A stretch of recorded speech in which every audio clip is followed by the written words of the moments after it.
의심은 무조건 나쁜 것일까요? 아니면 때로는 의심이 필요하기도 한 걸까요? 먼저 의심의 나쁜 경우를 생각해 보겠습니다. 의심을 계속하다 보면 어떤 일이 생길까요? 피해망상에 빠질 수도 있고요, 성격 장애가 올 수도 있습니다. 남편이나 부인을 믿지 못하고 계속 의심하다 보면 의처증이나 의부증에 걸리는 경우도 있습니다.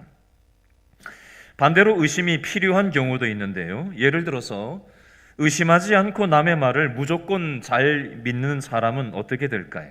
요즘 보이스 피싱에 아주 기승을 부리고 있는데 보통 어르신들한테 전화해서 사기치는 사람들이 많죠. 근데 요즘에는 대출 수요가 많은 40대나 50대들을 대상으로 대출 빙자형 보이스 피싱이 굉장히 많아졌다고 합니다. 다른 곳보다 이자를 싸게 해주겠다고 유혹하면 의외로 많은 사람들이 의심하지 않고 속아 넘어가서 요즘 피해가 속출하고 있다고 합니다. 그리고 20대, 30대 사회생활을 처음 시작한 여성들을 대상으로 한 보이스 피싱도 요즘 굉장히 많아지고 있다고 합니다. 그리고 요즘 뉴스에 이런 얘기가 간간히 나오죠. 가짜 뉴스다, 이런 말 들어보셨죠? 가짜 뉴스가 가장 많은 곳이 요즘 영상을 우리가 많이 핸드폰을 50대, 60대, 70대 되신 분들도 핸드폰으로 유튜브를 많이 보다 보니까 그 유튜브에 가짜 정보가 굉장히 많이 떠돌아다니는데 가짜 뉴스 가장 많이 생산되는 데가 바로 유튜브입니다. 개인 방송, 인터넷 카페, 심지어는 우리가 보는 종이신문, 그리고 일반 지상파 방송에서도 가짜 뉴스가 생각보다 굉장히 많다고 합니다.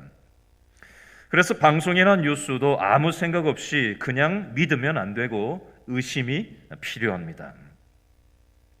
우리가 신앙생활 할 때는 어떨까요? 신앙생활하면서 의심하면서 신앙생활 해야 될까요? 아니면 무조건 믿어야 될까요? 생각하지 말고 질문하지 말고 의심하지 말고 무조건 믿는 것이 과연 믿음이 좋은 걸까요? 한국교회 성도들 중에 의심하지 말고 무조건 믿는 것이 신앙이 좋은 것이라고 생각하는 사람들이 많이 있습니다. 요즘 우리 주위에 이단이 얼마나 많은지 모릅니다. 지난 2월, 3월에 신천지발 확진자가 대구 지역에서 굉장히 많이 발생을 했을 때 우리가 살아가는 이 길동 주위의 강동구에 신천지가 얼마나 많은지를 조사를 했던 적이 있어요. 그래서 지도로 지금 다 만들어놨는데 여러분들한테 알려준다는 게 제가 아직 미처 전달을 못하고 있는데요, 한 10군데 정도 강동구에도 그리고 길동에도 위장교회나 위장시설들, 신천지 2단 시설들이 있다라는 거 여러분 알고 계십니까? 요 교회 바로 앞에 있는 주유소 건너편에도 위장교회가 있었다가 확인해 보니까 지금은 사라지고 다른 곳으로 비어있는 그런 상황이라는 것을 확인했던 적도 있었습니다. 성경에서 하나님이 인간이 되었다고 말씀하시는데 과연 사실일까? 하나님은 정말 전능하신 분이 맞나? 성경은 과연 믿을 만한 책인가? 예수님이 십자가에서 죽으시고 3일 만에 부활하신 것이 과연 사실인가? 이 부분에 대해서 의심이 들 때가 있습니까? 없습니까? 있어요. 왜냐하면 우리 사람의 이해의 한계를 넘어서는 것이거든요. 인간의 인식의 한계를 넘어서는 영역이란 말이에요. 우리의 경험의 한계를 넘어서는 일들이기 때문에 이게 정말인지 진짜인지 의심이 드는 것은 당연한 이치입니다. 그리고 우리가 성경을 볼 때마다 헷갈려요. 야고보서 1장 6절에 보니까 오직 믿음으로 구하고 조금도 뭐하지 말라? 의심하지 말라. 의심하는 자는 마치 바람에 밀려 요동하는 바다 물결 같으니, 이 말씀을 보면은 믿음은 좋은 것이고 의심은 나쁜 것이라는 느낌이 딱 듭니다. 마태복음 28장 17절 말씀에도 보면 예수를 배웁고 경배하나 아직도 의심하는 사람들이 있더라라는 말씀이 나와요. 경배하나 아직도 의심하는 사람들이 있다. 여러분, 이 말씀은 제자들이 부활하신 예수님을 보면서 믿음으로 경배하는 동시에 의심도 함께 했다는 뜻이 되겠습니다. 여러분, 이 말을 통해서 우리는 뭘 알 수 있을까요? 인간이라는 존재는 어떤 존재라고요? 우리가 가진 믿음이라는 것이 영원하지 않고 굉장히 일시적이라는 것을 알 수 있습니다.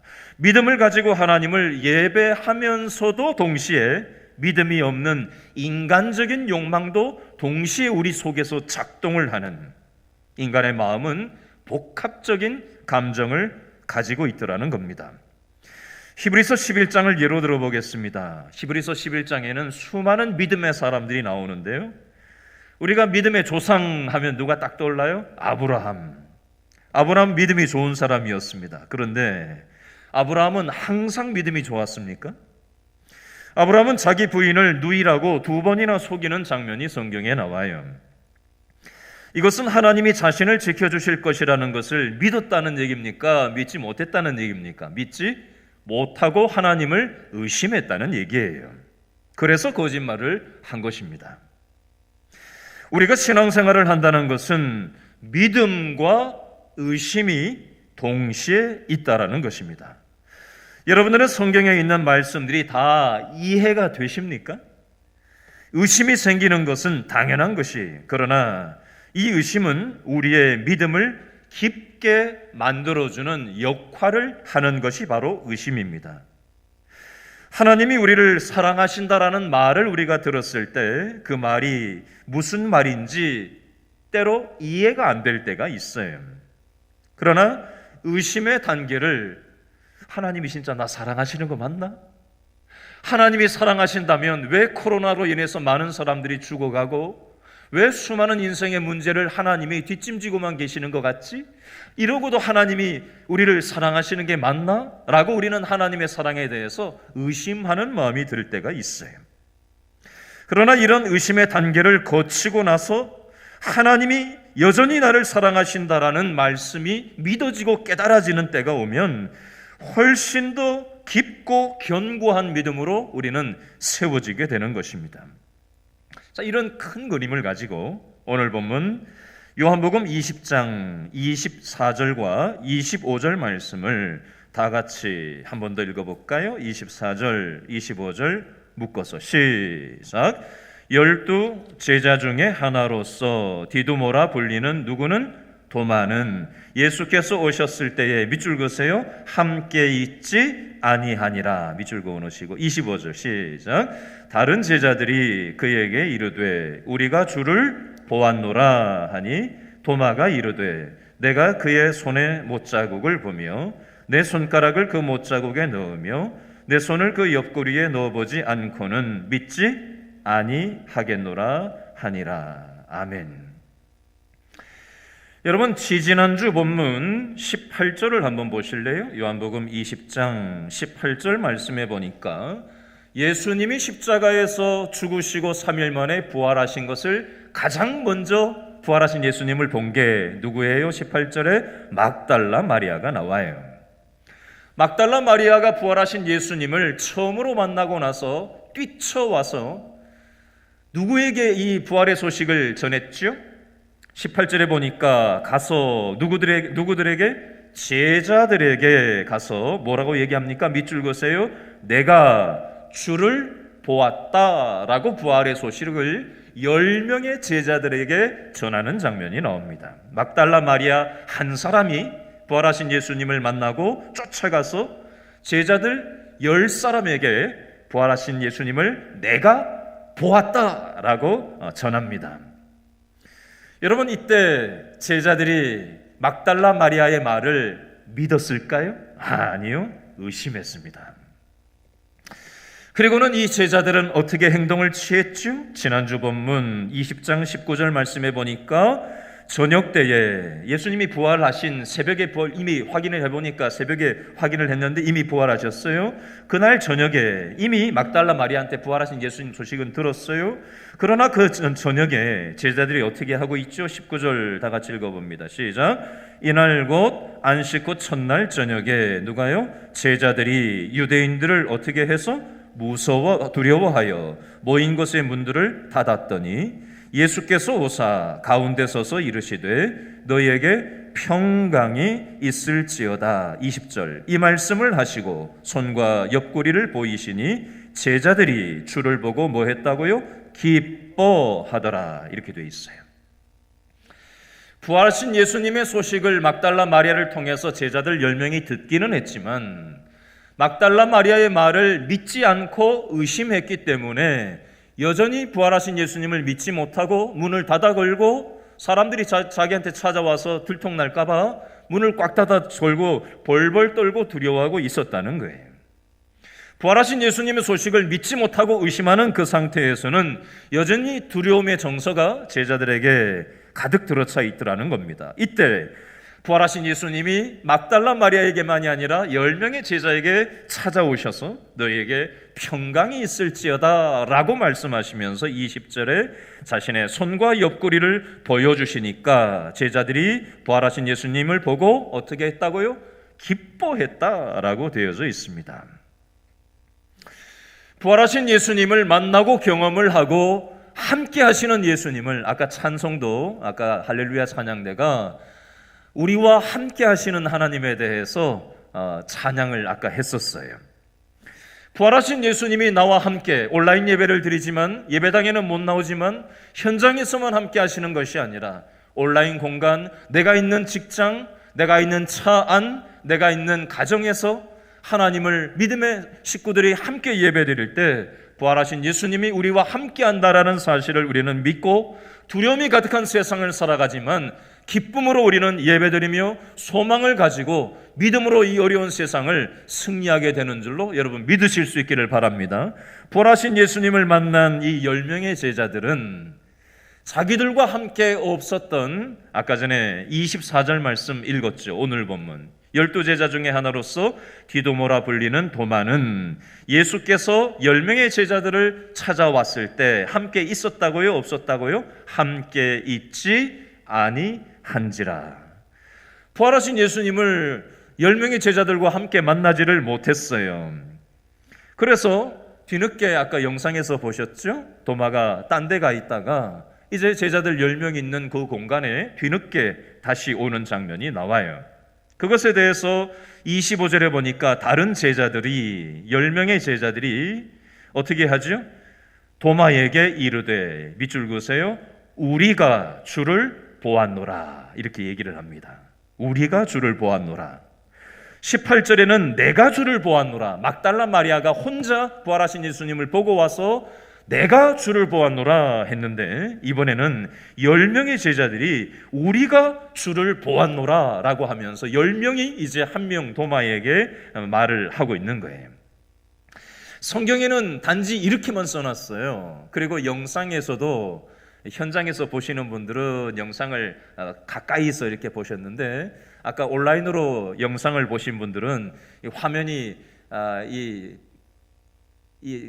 만든 게 우리가 직접 만든 게 아니라서 직접 보여드리지 못하고 실시간 예배이기 때문에 멀리 비춰가지고 보여주다 보니까 이 장면이 자세하게 그 영상이 보이셨는지 모르겠지만 도마가 뒤늦게 왔을 때 10명의 제자들이 우리가 주를 보았다라고 하면서 얘기를 하고 영상은 그걸로 간단하게 끝나고 오늘 성경에서도 그 한마디가 다예요. 근데 제가 이걸 가만히 묵상하면서 제가 한번 생각을 해봤어요.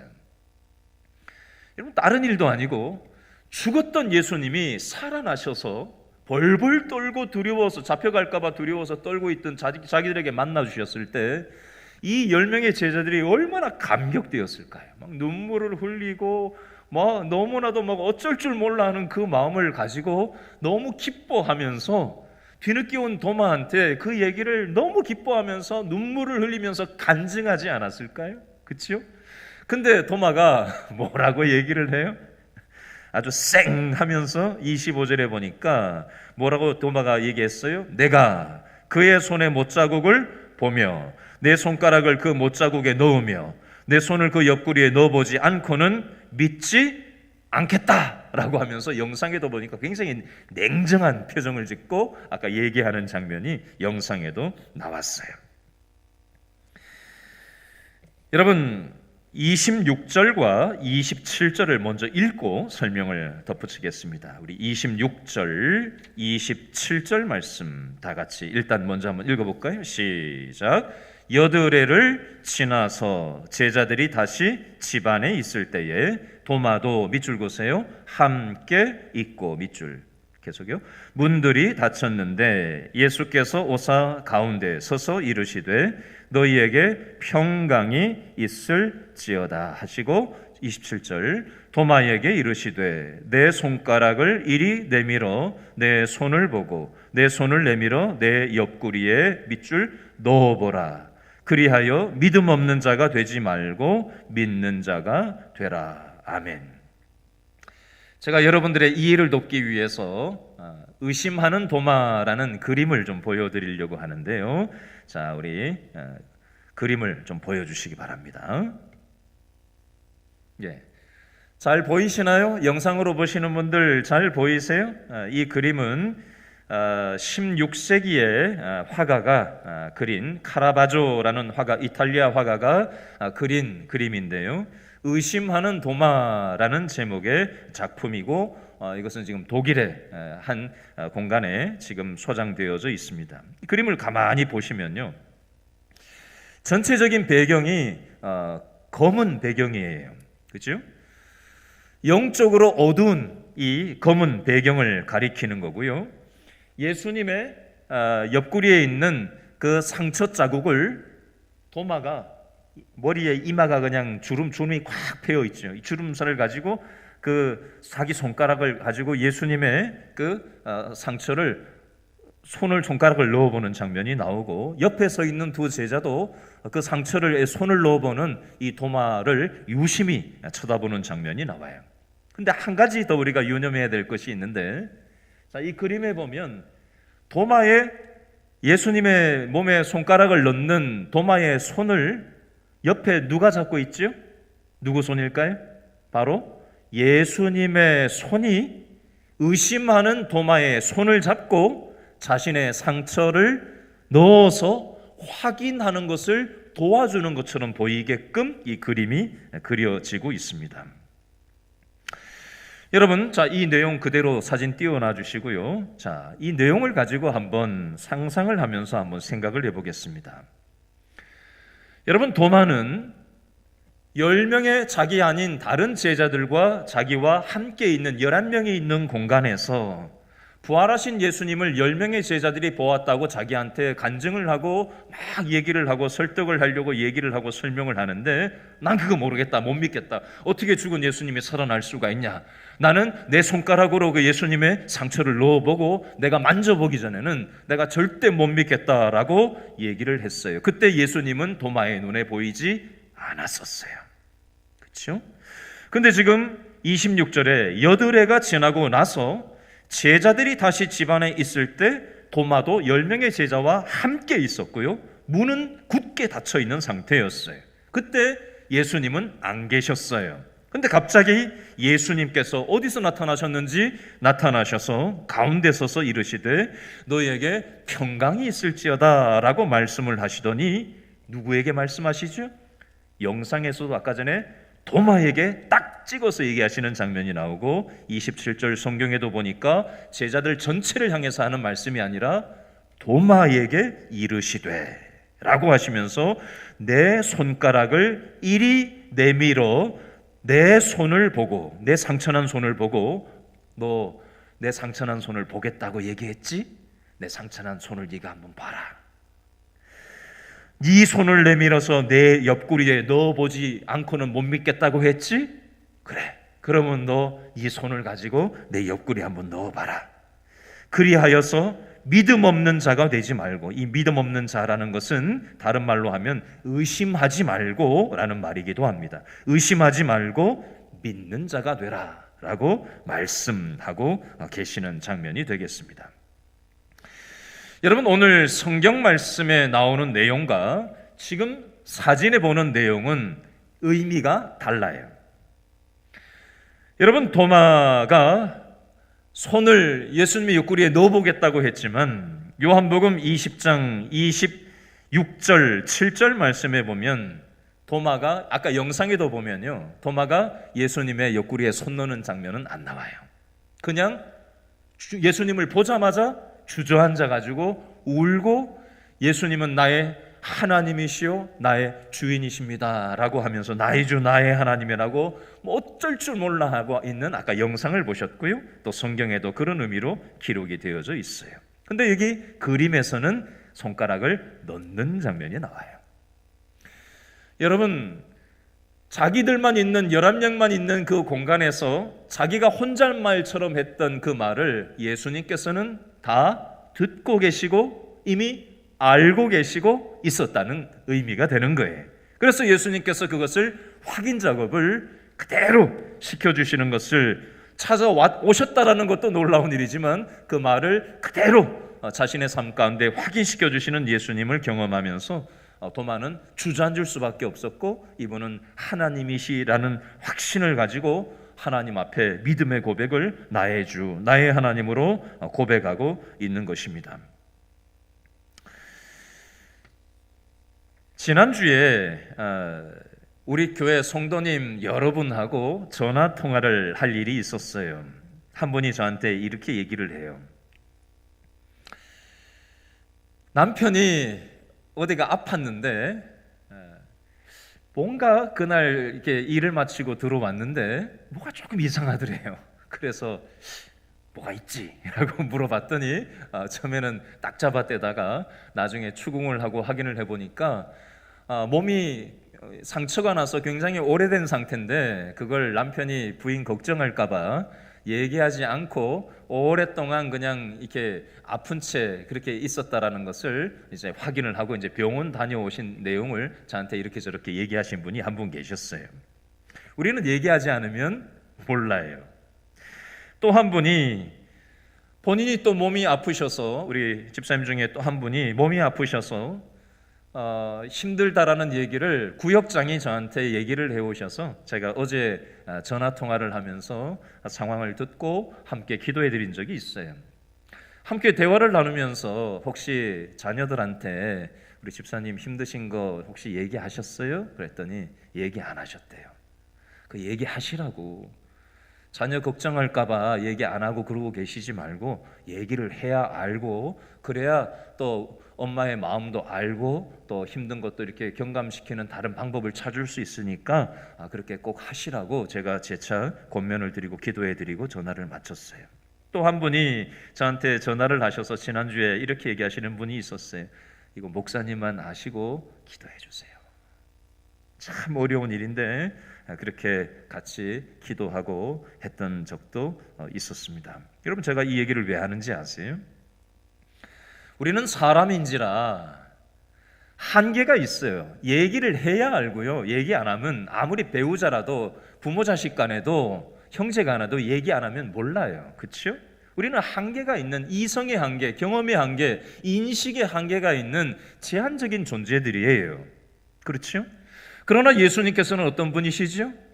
제자들 10명에게만 있는 11명만 있는 공간에서 도마는 자기들끼리 얘기한 거라고 생각했지만 예수님은 이미 다 알고 계셨고 또 자기가 의심하는 바로 그 알고 싶어하는 바로 그 방식으로 예수님께서는 찾아오셔서 자신의 의심을 확인시켜 주시고 여전한 사랑으로 도마를 의심하는 도마를 내치지 않으시고 여전히 사랑하신다라는 것을 확인시켜 주시는 예수님의 사랑을 도마가 경험하고 있는 거예요.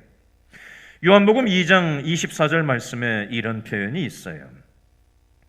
예수는 그의 몸을 그들에게 의탁하지 아니하셨으니 이는 친히 모든 사람을 아심이요. 예수님은 모든 사람을 아신대요. 요한복음 2장 25절에 보니까 이런 표현이 있어요. 이는 그가 친히 사람의 속에 있는 것을 아셨습니다. 예수님은 사람의 속에 있는 모든 것을 알고 계시대요. 요한복음 6장 61절 말씀해 보니까요. 예수께서 스스로 제자들이 이 말씀에 대하여 수군거리는 줄 아시고 이르시되 이 말이 너희에게 걸림이 되느냐라고 말씀합니다. 뒤에서 수군거리는 것도 예수님은 다 알고 계세요. 요한복음 6장 64절 말씀해 보니까 이는 예수께서 믿지 아니하는 자들이 누구며 자기를 팔 자가 누구인지 처음부터 아심이라. 이미 예수님은 누가 자기를 십자가에 팔 자인지를 이미 처음부터 알고 계시는 그런 분이시라는 표현입니다. 오늘 본문 28절 말씀해 보니까 도마는 자기의 생각까지 다 알고 계시는 부활하신 예수님을 만나고 나서 나의 주님이요 나의 하나님으로 고백하고 있더라는 것입니다. 여러분 잘 아시는 개그맨 조혜련 씨, 여러분 잘 아시죠? 개그맨 조혜련 씨. 조혜련 씨가 2013년도에 7년 전이죠. 남편하고 시어머니가 다니는 강남구 수소동에 있는 한 교회에 따라가서 예배를 하루는 드렸답니다. 교회 안 나가시던 분인데 찬송가 310장을 찬양대에서 찬송가 310장 찬송을 하더래요.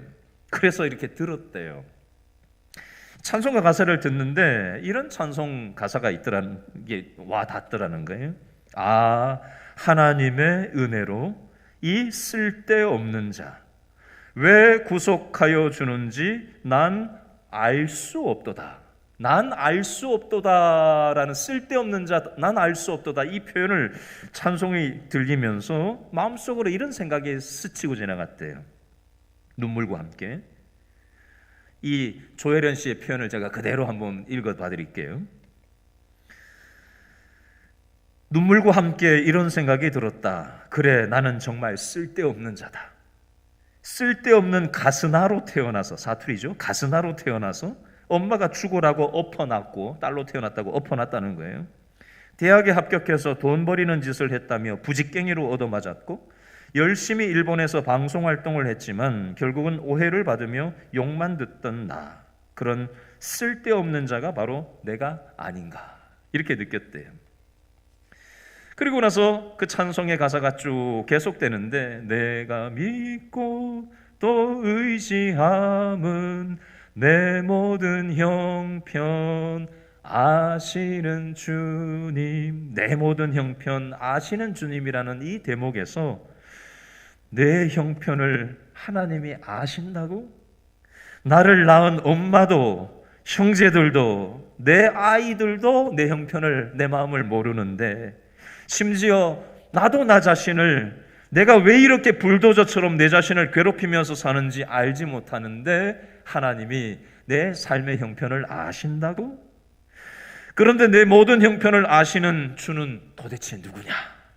이런 의문이, 이런 궁금증이 자신에게 생겨졌다고 하면서, 그래서 남편이 다음 주에는 교회 안 나올 거지? 그랬더니 한 번 더 나와 보겠다고 그렇게 고백을 했다라는 글을 제가 읽었던 적이 있습니다.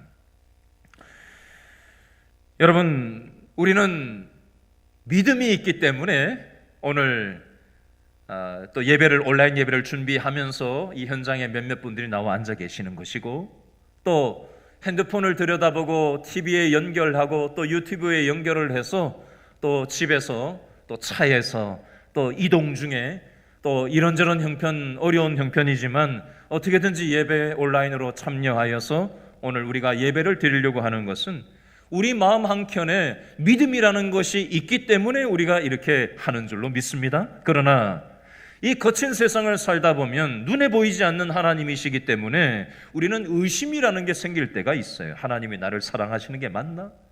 하나님이 사랑하신다면 왜 내 형편이 이런가? 그런 의심과 의문이 도마처럼 우리에게도 생길 때가 있다라는 거예요. 여러분, 아브라함도 믿음만 있었던 게 아니라니까요. 다윗도 믿음만 있었던 게 아니라니까요. 수많은 믿음의 사람들도 믿음도 있었지만 때로 의심하고 때로 절망하고 사망의 골짜기를 지날 때도 있었다니까요. 그러나 그때마다 하나님이 이런 모양 저런 모양으로 하나님께서 만나주시고 하나님께서 다가오시고 사람을 보내주시기도 하고 또 환경을 통해서 깨닫게 하시기도 하고 또 어떤 큰 일을 통해서 미처 생각하지 못했던 내 자신의 삶을 돌아보기도 하고, 이런저런 사람 눈높이에 맞게, 도마에게는 도마의 눈높이에 맞게 부활하신 예수님이 확인 작업을 시켜주셨고, 조혜련 씨에게는 그 찬송을 들으면서 확인 작업을 시켜주셨고, 저와 여러분 나름대로 인생의 풍파를 통해서 하나님의 사랑에 대해서 의심하고 절망하고 있을 때 부활하신 예수님께서 우리의 눈높이에 맞게 이런저런 모양으로 다가오셔서 여전한 사랑으로 내가 너를 사랑한다라는 것을 이 모양 저 모양으로 확인시켜 주고 계시다라는 사실입니다. 여러분, 지난주에 우리 길신교회 한 구역 식구들과 핸드폰을 들여다보면서 온라인 신방을 했어요.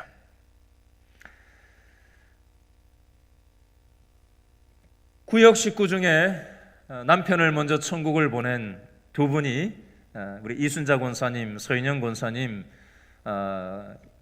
두 분이 같은 마침 구역이고 또 구역원들과 함께 이 슬픔을 당하고 힘들고 외롭고 쓸쓸한 마음을 가진 우리 두 분을 함께 위로를 하고 함께 마음을 나누고 함께 하는 그 시간을 가져야 되겠는데 이 구역 식구들 좀 사회적 거리를 두기를 하고 좀 띄엄띄엄 이렇게 앉아서 교회에서 한 공간에 널찍이 앉아서 마스크를 쓰고 원래 그렇게 만나려고 했다가 지금 거리두기 3단계로 넘어가면서 그렇게 해서는 안 되겠다 싶어서 핸드폰으로 온라인으로 구역 예배를 하면서 서로 마음에 있는 힘든 얘기를 나누고 또 구역원들이 함께 위로해주고 함께 말씀을 나누고 함께 기도해주고 함께 울고 격려하면서 믿음의 공동체가 함께하는 그 시간을 통해서 부활하신 예수님께서 그 두려움과 불안과 외로움과 쓸쓸한 마음 가운데 있는 그 구역 식구를 위로하시고 함께하시고 힘을 불어넣으시는 것을 경험하면서 우리가 함께 믿음의 공동체로 이렇게 함께 살아가는 거구나 하는 생각을 새삼 다시 해보게 되었습니다. 여러분, 우리가 어려운 시절을 살아갑니다. 그러나 이 어려운 시절 속에서도 여전히 살아계신 부활하신 하나님께서 우리와 함께 하신다는 사실 여러분 믿음으로 바라볼 수 있기를 바랍니다. 그리고 나의 위로, 나의 격려, 나의 기도, 내가 돌아보는 그 모든 작은 순종들을 통해서 또 지치고 상한 또 하나님의 사랑이 느껴지지 않는 지쳐있는 우리 구역 식구들 또 우리 가족들, 우리 이웃들에게 하나님께서는 이 부활의 소식을 전하기를 원하신다는 사실을 기억하고 여전히 믿음이 있지만 여전히 의심이 우리도 역시 있지만 하나님께서 주신 그 은혜들을 되짚어보며 또 믿음으로 순종하며 나아갈 때 하나님께서 우리를 통해서 생명의 역사가 나타나도록 인도하실 줄로 믿고 나아가는 우리 모든 성도님들 다 될 수 있기를 바랍니다. 기도하겠습니다.